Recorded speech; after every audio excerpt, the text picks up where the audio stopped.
Hello and welcome to Two Girls in a Pod. I am Sharon. I'm Christy. Oh my goodness, we're so happy to be back. We were off for a little hiatus, went on a little vacation. Yeah. Had a fun time. Went and saw some family and attended a quinceanera yes.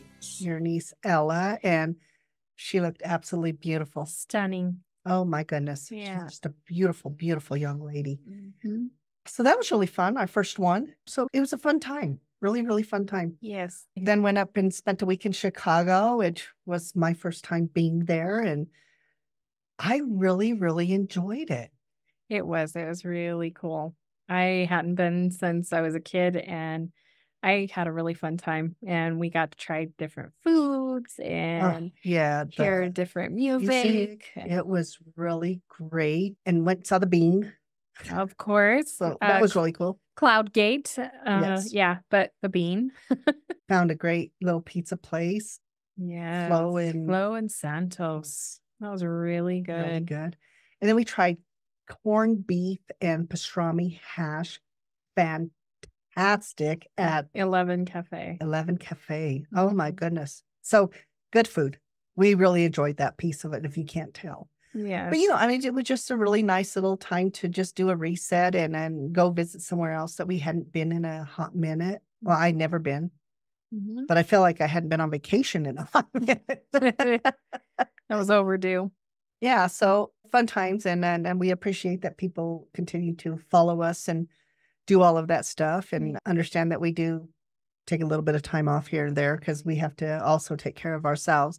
We really have looked at our podcast and what do we want to do. And we really are shifting it to being mentally prepared for success, but it's a journey. And so we'd like the Two Girls in a Pod life's journey because life is a journey and it is through our journey that we transcend and evolve and hopefully do those kind of things that are really important. So very excited about that, but really switching it to being mentally prepared for success. And that success is anything you deem, whether it's relationship, self, business, whatever it is. Exactly. It could be sports, it could be anything, but in order to be prepared for that success, you've got to work on that mental mindset. If you're not there, it's going to be really hard for you to achieve your goals.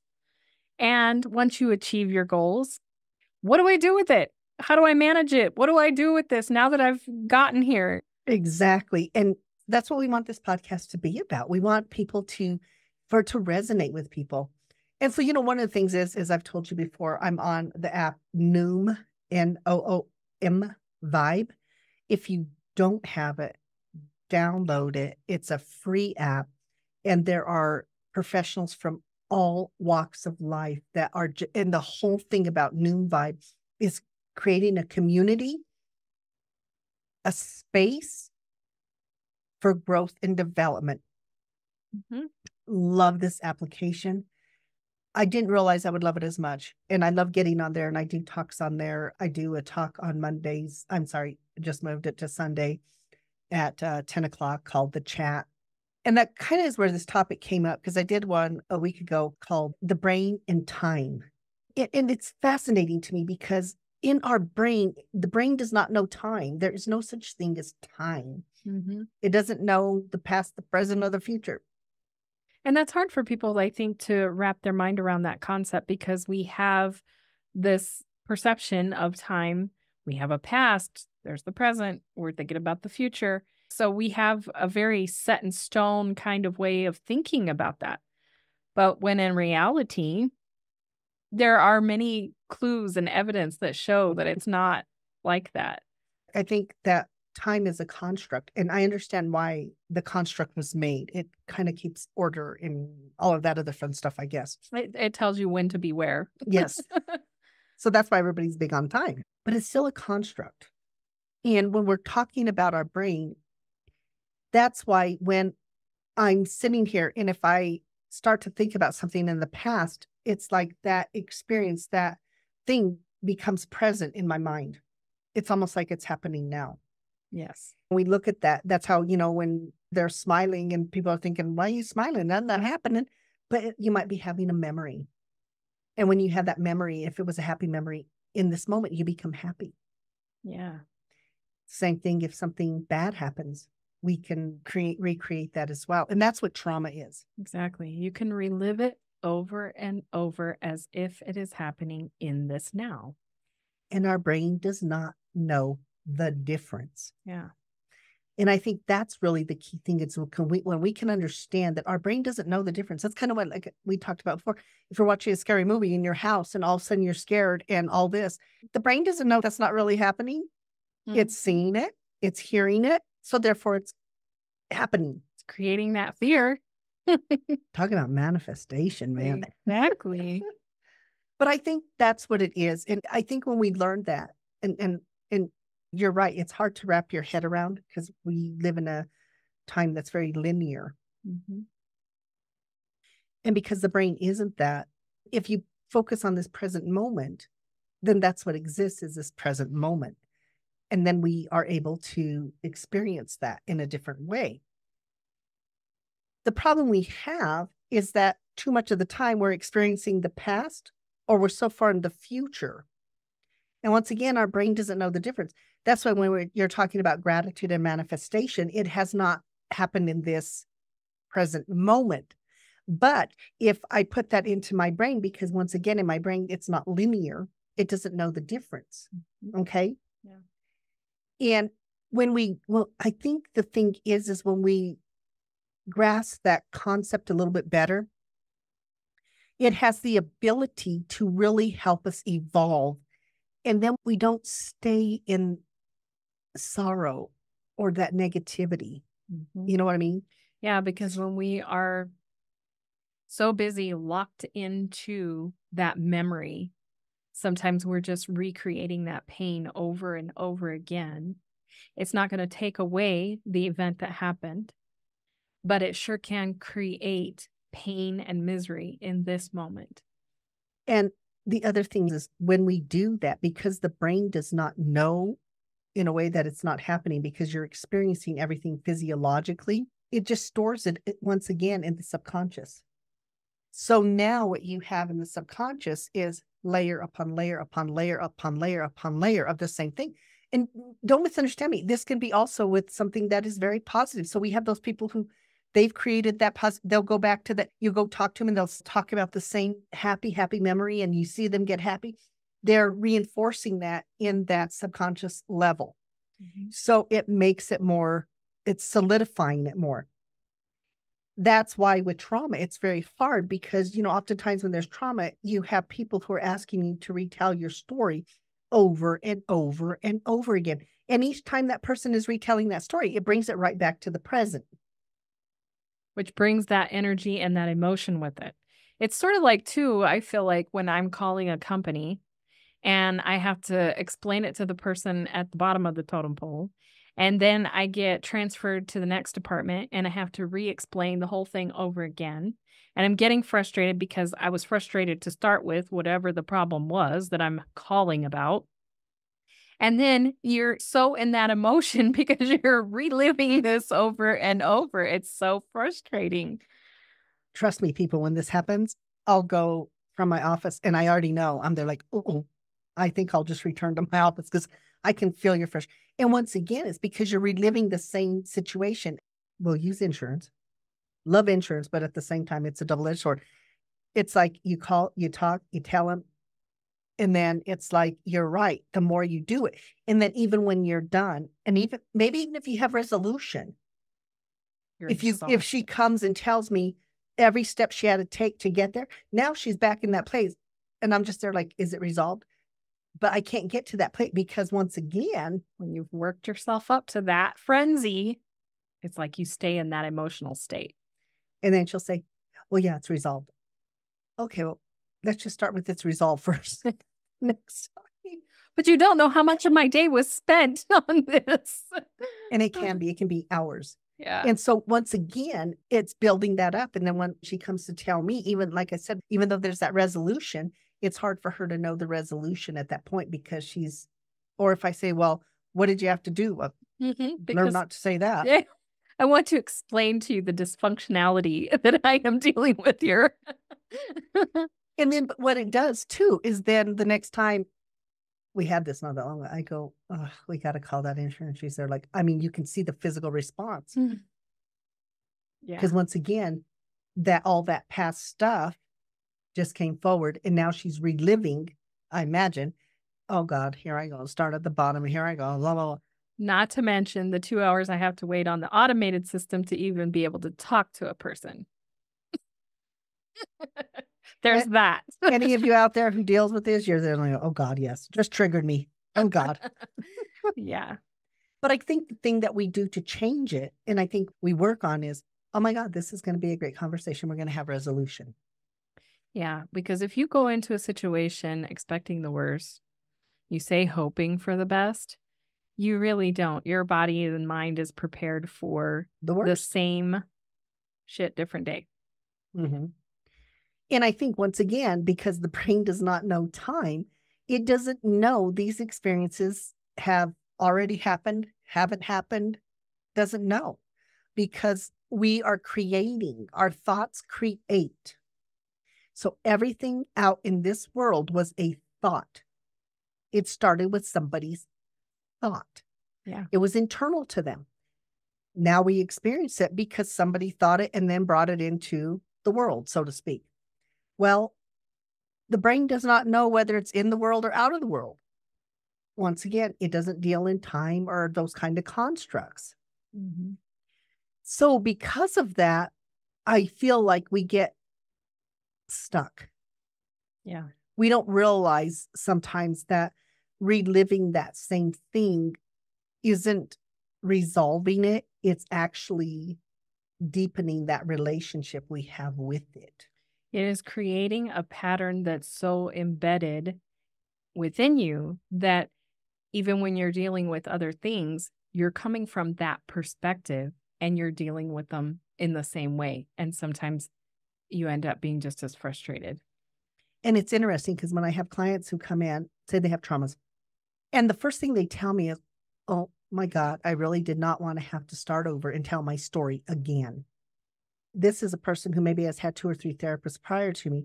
And now they're already anticipating, oh, Jesus, here I go. I have to tell this story. This was already horrible enough. And I always tell clients, you only tell me what you want to tell me.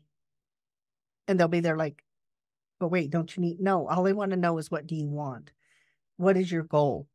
I try to stay very goal oriented and very solution focused in that way. And of course, cognitive behavioral therapy, because I just want to know, where do you want to be, not where you were at, because you already know where you were at. I don't necessarily have to know where you were at. I just need to know where you want to go. Mm-hmm. And that sometimes freaks them out because they'll be either like, wait, I don't have to tell this horrible story again. Nope. Just tell me what it is you think I need that's relevant. If it's relevant, tell me. If not, just let's work on the goal. Well, then how's that going to get rid of what I'm dealing with? I said, every time you tell this story, you're embedding it more and more in you. I don't need that. So what I want to do is work on you really making your goals a part of your subconscious and your conscious. Because when we do that, then let's focus on that. Then it's going to negate some of this other stuff that's going on anyway.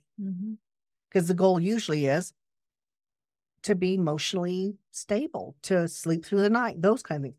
I can work on that. However, I can't change anything in your past. I just do not have that capability. I can only change one's perception of it. And sometimes as you go along, I would imagine, if a person decides there's something they want to share, it's through the relevancy of what you're talking about. And then you realize, oh, well, maybe this is happening because of this. Exactly. And I think the thing is, it's just really listening to the story. Yeah. Listening to their journey. And sometimes what they think might be the issue really isn't the issue. So once again, because time's not linear and we're not having all of that stuff, we get stuck. And I think when we start to learn that our brain, all of this is created in our brain, and it's for everybody. It's not like we're sitting there and say, oh, this group would be. No, everything, our depression, our anxiety, that's all created in the brain because nobody sees it out here. It is not a physical thing. It's not like the table we're sitting at or anything like that. Once again, the brain does not or conceptualize in that way. Yeah. We talk a lot about gratitude, and one of the reasons being is because it really does help shift the way that we think. Yes. It has a huge power to do that. If we can shift into gratitude, it changes our perspective about things. And gratitude is also done in the present moment. And because it's done in the present moment, the brain does not know the difference. Mhm. It will act as it is happening now. Yeah. And think about this. If there's something that you're really excited about, some up and coming event, and you're excited about it, kids are notorious for this. I love this about little kids. Oh, going Disney World? Mm-mm. As soon as you tell them they are in Disney World, Mhm. they're plotting and planning everything they're going to do. Oh my God, we're going to see Mickey. We're going to have breakfast. Oh no, that's June. Anyway, do you see what I mean? So to them, it becomes present and they'll have the excitement of it Mhm. because the brain doesn't know. And so they're creating that. And you know, when you talk about gratitude, that's gratitude for you. It works with those neurons. It's not magical thinking, though probably all of our thoughts are magical. Who knows? I don't know. But it's not magical thinking because what it does is, once again, it puts you in the present moment. Yeah. And so it gives the brain something to work on. Mhm. And it's so much easier to work with something positive than something negative that's making you feel literally ill or those kind of things. When you can shift to gratitude, it lifts your internal spirit even. You have a different feel. That is what it's about, is shifting that. Because once again, the brain doesn't know time. So it starts to experience it. Yes. It will experience it at that moment. As though it's happening in the now. That's why you can have a memory and think about how hard you laughed and probably end up laughing again in this moment because it has that feeling and you're not able to travel back in time and experience, but you have it. There are some stories in our travels, trust me, people, that you can't even make up that crap. But it is so funny. Even if we talk with our friend who experienced it or we tell the stories, we are laughing like it happened because it is so crazy. Mhm. But that's what I mean. The brain doesn't know. So it's laughing the same way because it feels like it's experiencing it the same way. Yeah. I thought this was fascinating. I had a client, we're talking about some issues, and she said she started to feel her stomach. She has IBS. She goes, I started to feel my stomach and I want to do it. Was the first mud run she had done, and she was just so excited about it. But she could feel that coming on. The stomach was starting to not feel good. And she said, I thought, you know what? I'm going to practice this. I'm going to see if this really works. I'm going to see if there's some tie into this. And she goes, I said, nope, this is faulty thinking. She goes, I am just so grateful for how much fun I'm going to have and how healthy I am. And she said, it was the most bizarre thing. She goes, I took about 7 steps. And she goes, that feeling in my stomach went away. She goes, I had the most amazing time. Mhm. Once again, the brain doesn't know. Yeah. It really doesn't. And she said, I'm having that right in the gratitude. I'm grateful for this really fun, exciting time. And I'm, it's faulty thinking. I'm healthy. The brain didn't know that she wasn't supposed to be unhealthy in the next 5 minutes. So it's kind of weird because we're talking about time in a way that's not a construct, Mhm. if that makes sense. And because it's not a construct in the brain, it's hard. I think it's a little more difficult to wrap your head around it. Mhm. It took me a hot minute. Definitely. Well, I think because we're living every day, it's a practice that you do every single day to help you understand as you're living it. It's a practice. And our mind is so powerful. It's interesting because we don't give it the credit that it deserves when are trying to empower ourselves and feel like we are capable and worthy and all of those things. But we sure do identify the power of it to belittle us and put us down and put us in a box and keep us in this feeling place of anxiety or depression or whatever it is. Absolutely. And I agree with you. We don't know the power of our brain. It is this magnificent, amazing gift. that we were given. But one of the things that we have to understand, I think, and will help us to understand the power of the brain is how the body works in conjunction with it. Yes. It's one unit. Yes. Sometimes we feel that it's different.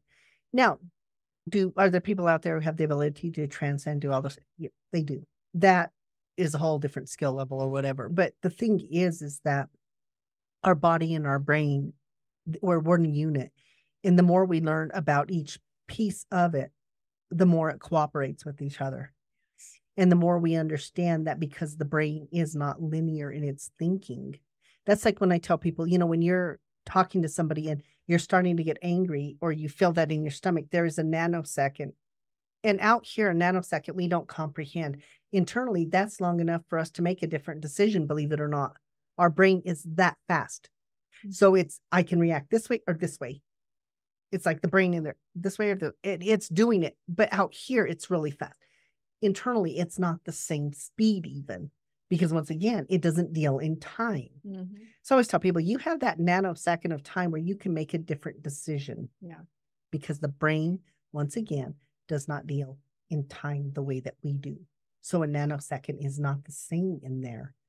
Because you think about how many billions of messages it's giving just right as we're sitting here, as you're listening, all of these things, it's happening. When we say about the subconscious, we don't realize how much the brain is doing to even just do normal function of our body as we're sitting here talking, having this conversation. Our brain is doing all kinds of things on the backside to keep us functioning. Really. And not only is it doing all of those things, but it's everything that we've done. It is also piecing that all together for us as well. So if we're learning a new test, doing all that, it's even as we're doing something else, it's still working on helping us with that piece of it. Brain is so amazing. Yeah. And we still don't know as much as we thought we knew, because now we're understanding more about neuroplasticity and the brain's ability to create new neural pathways. They used to think it was, it stopped. We now know it didn't stop. Right. So even with that, we have the ability to create new moments, which then creates new memories, and creates new possibilities. Exactly. And it just blows me away how amazing it is.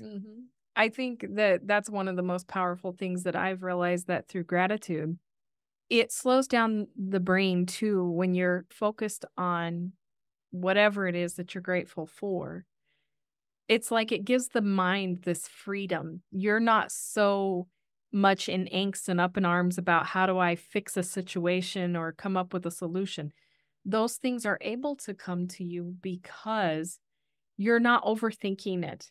You're giving your mind that space to be able to see other solutions that you might not have before. 100%. And I think that's the thing. It's in that space, in that, once again, that time, that it's not that construct. So the brain, when you do those gratitude statements, it sends it not just to one spot, but it's not just the gratitude's not just about what I think, but it's about how I feel. Yes. It's about my behavior. It brings all that together in a very different way. And it doesn't have to do it linear. It's not linear. Right. In the brain, it can swirl, it can move, it does all these things. And so I think when we're looking at those things, that's what we're talking about. And when we talk about slowing our thinking down, that's a conscious thing, because if we do that, we experience, I feel, more of the brain and what really goes on in there. For some, it could be scary. No. Remembering that the power that we have within our thoughts, and understanding that even within that, we're not limited, because the brain doesn't know limits like that. We will put limits on the brain. Yes. We will put linear things. We will put time stamps on the brain. But the brain still does not understand that. So when you're getting anxious because you have to be somewhere at 3:00 and it's 2:59 and you have an hour drive or whatever, you start to get anxious. The brain's there like, we're going to get there. It finds a solution. Yeah. And I think that's really the key thing that you said there, is that when you trust the brain in that it's going to solve problems, it will solve problems because it has way more information than we do because it collects information. But oftentimes what we do is because of time and all that, we will try to force things in and make things happen. And it's like, I'm going to put that round peg in that square hole if it kills me, and we'll do whatever we're going to, instead of just simply taking a breath and realizing there's another hole. Mm-hmm. But once again, it's because we get this time constraint thing going on, and we panic and we do all of these things and not realizing if we just stop and we breathe and we realize that the brain, and hopefully if you're listening to this and you do have some past stuff going on, understanding that when the more we think about it, the more we feed it, the more it gets solidified in us. And that is by no means saying that we're saying forget your past. That's not what that means. No, but putting things into practice again and again and again, especially if it's something that is bringing you down and not, serving you.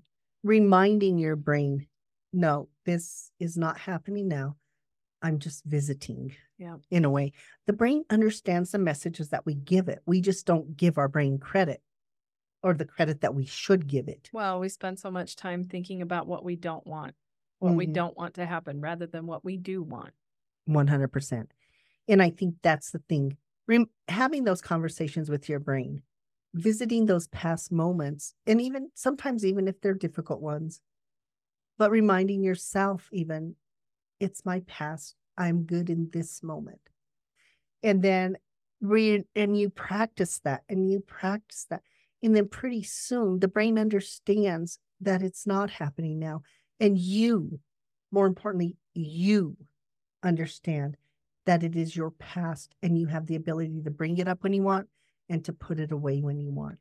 And you also get to deem what that experience brought to you. Mm-hmm. I just recently listened to a podcast with Yo Quiero Dinero, where that she was speaking with a gal that she gave her story about when she was younger, that she had a lot of what they call financial trauma. Like, it was a single parent home and they struggled. They moved a lot, weren't making ends meet. And she said in her now, she's like, I had to change my thought about that and realize that piece was the beginning of my education of how I didn't want it to be. So it became a part. She goes, now I'm flipping the script.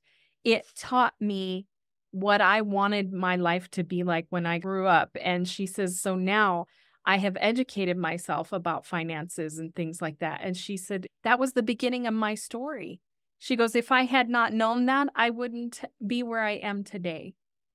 And I think those are the things too that are really key, is sometimes we take those things of our past and we think we're doing something positive. So when I have a person who has grown up in poverty and then they're so afraid of poverty, and so their thought stays on the poverty. So fast forward, they have now money in the bank, lots of money in the bank, but they're still living like they're in poverty because their fear. And then I'll ask them, why did you want money? Well, why? And they'll say, so that I could buy things, because when I was a kid, I couldn't buy anything. I couldn't have anything.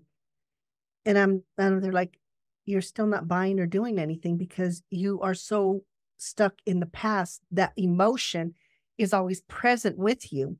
And because it's always present with you, even though you have money in the bank, you're still not using it. So therefore you're still in poverty. Mm-hmm. And it was like, I said, what poverty should have taught you was to go and buy the things that are really important to you. And so it took a minute, it's a process. And it's like, whoa, wait a minute. I said, but you allowed the memory and the fear of being in poverty stay so present with you. But it happened in the past. I said, yes, but you're using the same things in the present moment. So therefore, I said, the brain does not know time. So now it's your reality at this moment.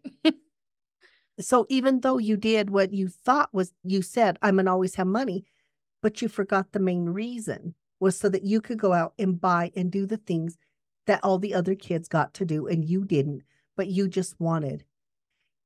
And it was like this, oh crap moment. You know what I mean? Yeah.